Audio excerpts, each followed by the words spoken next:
Hi everyone. Animal physiology का ये part 3 है और शॉर्ट सीरीज़ का ये पार्ट 14th है। तो एनिमल फिजियोलॉजी का जो एक इम्पॉर्टेंट टॉपिक है स्केलेटल प्रोटीन्स, उसके बारे में आज हम यहाँ पर डिस्कस करने वाले हैं कि कौन कौन सी वो प्रोटीन्स होती हैं जो काफ़ी ज़्यादा इम्पॉर्टेंट होती हैं with respect to skeletal muscle fibres. काफ़ी सारी चीज़ें देखेंगे। अब तक के मैंने इसके पहले आपको कम से कम 13 सेशंस शॉर्ट सीरीज़ 3.0 में दे दिए हैं और उसके अलावा 2.0 और 1.0 भी मैं आपको दे चुकी हूँ शॉर्ट सीरीज़ का, और वो बहुत ज़्यादा हेल्पफुल होने वाले हैं आप लोगों के लिए, गेट और CSIR दोनों के लिए। अगर आपको वीडियोस पसंद आते हैं तो ज़रूर से लाइक कीजिए, शेयर कीजिए, सब्सक्राइब कीजिए। इसके अलावा माइंड मैप सीरीज़ चल रही है। माइंड मैप सीरीज़ में मैं आप लोगों को 20 ऐसे टॉपिक्स देने वाली हूँ जिनके एग्जाम में आने के चांसेस बहुत ज़्यादा हैं। एक वीडियो मैं आप लोगों को अभी तक दे चुकी हूँ, एक नेक्स्ट वीडियो मैं आप लोगों को अभी थोड़ी देर में आज शाम तक दे दूँगी। ठीक है, चलते हैं आगे। सबसे पहले बात करते हैं summary of skeletal muscle fibre proteins के बारे में। Type of protein contractile proteins, protein जो कि जनरेट करते हैं फोर्स ड्यूरिंग मसल कॉन्ट्रैक्शन।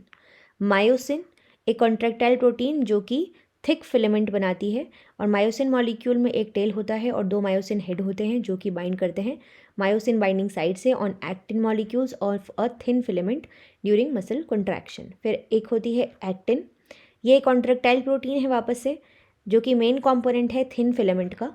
हर एक एक्टिन मॉलिक्यूल जो है वो एक मायोसिन बाइंडिंग साइट, मतलब ऑन ईच एक्टिन मॉलिक्यूल एक मायोसिन बाइंडिंग साइट पाई जाती है, जहाँ पे जो मायोसिन का हेड है थिक फिलामेंट का वो बाइंड करता है मसल कॉन्ट्रैक्शन के समय पे। मतलब कि एक्टिन मायोसिन ये दोनों फिलामेंट्स का पार्ट है, मायोसिन थिक फिलामेंट का, एक्टिन थिन फिलामेंट का। और एक्टिन के ऊपर वो जगह पाई जाती है जहाँ पे मायोसिन जाके बाइंड करेगा जब मसल कॉन्ट्रैक्शन हो रहा होता है उस वक्त।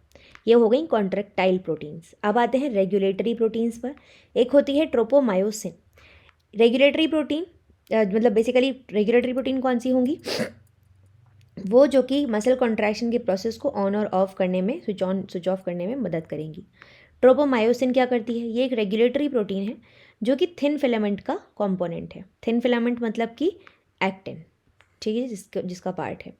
When a skeletal muscle fibre is relaxed, जब वो रिलैक्स्ड उसमें है अवस्था में, तो tropomyosin covers the myosin binding site on actin molecule, जिससे कि प्रिवेंट करता है मायोसिन एक्टिन से बेसिकली बाइंड नहीं कर पाए। मतलब क्या होगा कि जब ये रेगुलेटरी प्रोटीन है तो जब skeletal muscle fibre relaxed state में है तो ट्रोपोमायोसिन क्या करेगा, ये जाके एक्टिन, मान लीजिए एक्टिन फिलामेंट है, थिन फिलामेंट, इसमें ये वाली जो जगह है यहाँ पे मायोसिन आके बाइंड करेगा, तो इसको ट्रोपोमायोसिन कवर कर लेगा जिससे कि मायोसिन इस पे आके बाइंड ना कर पाए।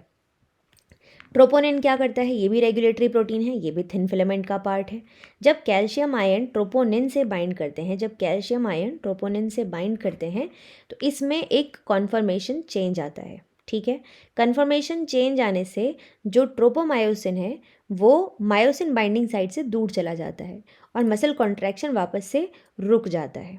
ठीक है, मतलब कि क्या हुआ, अभी तक मैंने आपको जो समझाया उसकी अगर मैं क्रक्स बात करूं तो 4 नाम हमने देखे, मायोसिन, एक्टिन, ट्रोपोमायोसिन, ट्रोपोनिन। ठीक है, तो इसके बारे में थोड़ा सा देख लेते हैं। Myosin, actin, tropomyosin, troponin. ठीक है, मायोसिन थिक फिलामेंट का पार्ट है, ठीक। एक्टिन थिन फिलामेंट का पार्ट है। एक्टिन के ऊपर ये जगह पाई जाती हैं जहाँ पे मायोसिन आके बाइंड करता है और मसल कॉन्ट्रैक्शन के प्रोसेस में ये हेल्प मिलती है यहाँ पे। अब ट्रोपोमायोसिन क्या करेगा कि जब चाहिए कि मसल कॉन्ट्रैक्शन ना हो, क्योंकि रिलैक्स्ड स्टेट है, तो जब रिलैक्स्ड कंडीशन है उस वक्त ट्रोपोमायोसिन क्या करेगा, ये जाके यहाँ पे बाइंड कर जाएगा। तो ट्रोपोमायोसिन में को मैं किसी और कलर से शो कर देती हूँ यहाँ पे, लेट्स से मजेंटा कलर। ठीक है, तो यहाँ पे ये जो ट्रोपोमायोसिन है ये आके बाइंड कर जाएगा। ठीक, ट्रोपोमायोसिन जब यहाँ बाइंड कर जाएगा तो मायोसिन यहाँ पे बाइंड नहीं कर पाएगा, नहीं कर पाएगा तो नो मसल कॉन्ट्रैक्शन। ठीक है, फिर ट्रोपोनिन जब चाहता है वापस से कि वापस से मसल कॉन्ट्रैक्शन स्टार्ट हो जाए, तो ये क्या करेगा, ट्रोपोनिन आएगा और इसको बोलेगा, किसको, ट्रोपोमायोसिन को, कि भाई मसल कॉन्ट्रैक्शन करवाना है, तुम यहाँ से जाओ। ठीक है, तो ट्रोपोनिन, जिसको कि मान लीजिए हम येलो कलर से शो कर रहे हैं, जो कि थिन फिलामेंट का पार्ट है, ठीक है, ये इसको यहाँ से हटवा देता है, इसको यहाँ से हटा देता है। बेसिकली ट्रोपोमायोसिन यहाँ से निकल जाता है। ठीक है। ट्रोपोमाइसिन, यहाँ से आप देखोगे कि ये निकल गया है और वापस से जो आपका एक्टिन फिलामेंट था वो नॉर्मली आपका किस तरीके से हो चुका है, ऐसा, और यहाँ पे आके आपके जो मायोसिन थे वो प्रॉपरली बाइंड करके अपना जो भी कॉन्ट्रैक्शन है, मसल कॉन्ट्रैक्शन, वो स्टार्ट हो जाता है।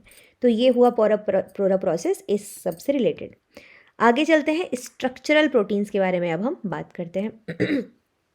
स्ट्रक्चरल प्रोटीन क्या कर रही हैं, ये जो मायोफाइब्रिल्स हैं, ठीक है, उनके थिन और थिक फिलामेंट को एक प्रॉपर अलाइनमेंट में रखती हैं, मतलब कि प्रॉपरली जो उनका शेप है, जो उनका अलाइनमेंट है वो बना रहे।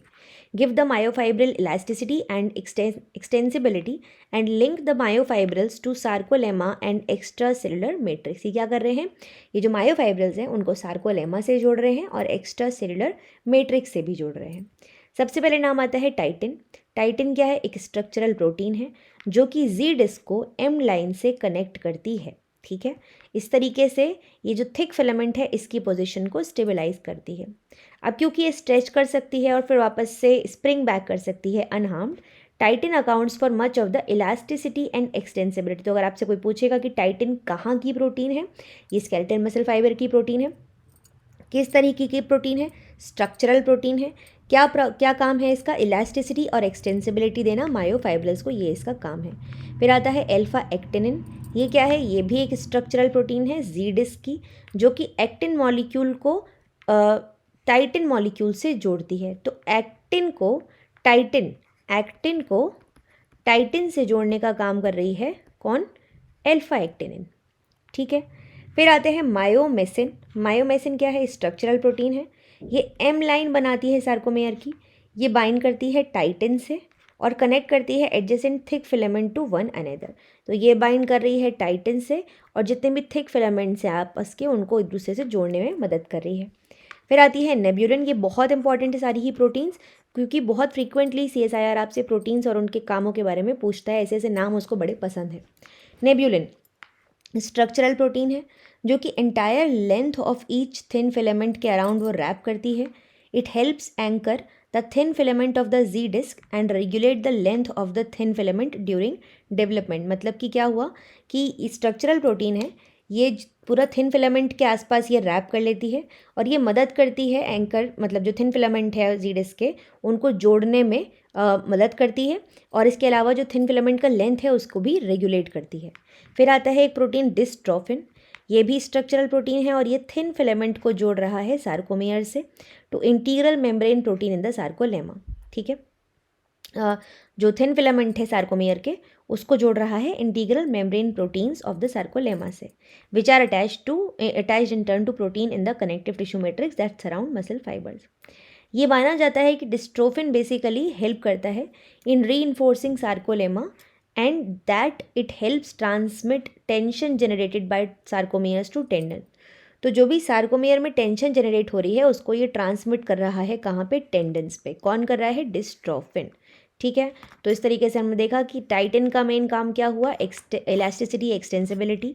एल्फा एक्टिनिन का काम हुआ एक्टिन फिलामेंट को टाइटिन मॉलिक्यूल से जोड़ना। मायोमेसिन का काम हुआ एम लाइन को बनाना, इसके अलावा टाइटिन मॉलिक्यूल से जोड़ना, इसके अलावा थिक फिलामेंट्स को जोड़ना। नेबुलिन का काम हुआ कि जो भी इंटायर लेंथ है उसके चारों ओर उसको घेर लेना। इसके अलावा जो थिन फिलामेंट है, ठीक है, उसको जोड़ के रखना जी डिस्क से, और उनकी जो लेंथ है वो उसको डेवलपमेंट के समय पे उसको मेंटेन करना या उसको रेगुलेट करना। डिस्ट्रोफिन का काम क्या है, डिस्ट्रोफिन का काम है कि ये थिन फिलामेंट को जोड़ रही है इंटीग्रल मेम्ब्रेन प्रोटीन्स के साथ में। इसके अलावा ये जो टेंशन जनरेट हो रही है उसको टेंडेंस तक पहुंचा रही है, वहाँ पे इसको ट्रांसमिट कर रही है। So this is all about these particular proteins. I hope you have like this session. अगर आपको सेशंस पसंद आ रहे हैं प्लीज़ शेयर कीजिए, लाइक कीजिए वीडियोस को और सब्सक्राइब कीजिए चैनल को, ठीक है। इसके अलावा अगर आप चाहते हो कि स्पेसिफिक टॉपिक पे मैं वीडियोस बनाऊं, मैंने कुछ सजेशंस ऑलरेडी नोट कर लिए हैं, मैं उन पे बनाने वाली हूँ बहुत जल्दी वीडियो। इसके अलावा अगर आपको कोई सजेशन दे रहे हैं, अगर आपका कोई भी व्यू पॉइंट है regarding the videos, please do mention positive और negative, please do mention in the comment section. I'll be very happy to hear your reviews. Take care everyone. We'll see you in the next video. तब तक खूब मेहनत से पढ़ाई करो, अपने papa mummy का नाम रोशन करो। Bye bye.